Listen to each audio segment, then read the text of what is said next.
It was about 8 years ago, in April 2012. I had a word from the Lord, and it came to me so fast that I really had to write it down. And as usual with me, it comes like in a letter form. And so, in case you haven't heard it before, I just like to bring it to you because it's still relevant for today. I mean, there's some words we see in Scripture that we read and are still relevant today. And this is one of those words that, in some ways, is for this season. And I think it's already begun, and we're still in the middle of it. And here it is. It says, there has been and there is, still is a sense of mobilisation. There have been new alignments of my people coming to be in. I've been making the comfortable uncomfortable, so my purposes that you desire to be part of coming to fulfilment. In this season now, for some of you, a process has begun of moving out of operating out of law and just establishing principles, but one of bringing a greater dependence on me. The old school ways and methods that have worked for you in the past belong to the past. I sent my son to establish relationships, not with the working of law and establishing new traditions, but a relationship that depends on listening and hearing my voice every step of the way. Now this way becomes a new way of living. There has been many values and mindsets that have become strongholds. I am exposing as they are not of my kingdom.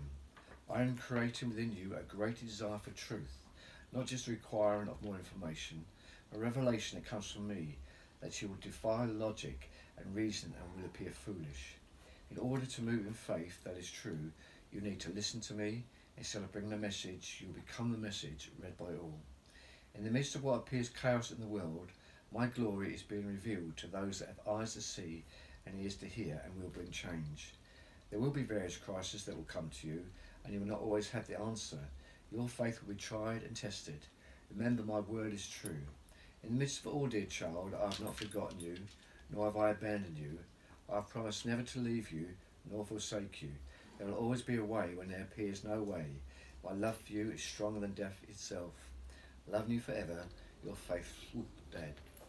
And those words are still important today because there is only one way in today's world now. We tried our own ideas, we tried our own plans, we tried everything, and really what is missing is really the very life and presence of God that needs to be manifested in the world through his people. It is through our weakness, through that his strength will become manifested, his grace that we need. And this word just reminds me that there's much that we're going to be going through, there are many trials and tribulations. And there is an old saying years ago, I used to believe it, said that God will never give you more than you can handle. Well, to be honest, that is not true. Because you've only got to read 2 Corinthians 1, and you'll see the answer there. So I'm not going to give you the verse, you'll have to find that out for yourself, just a bit of homework for you.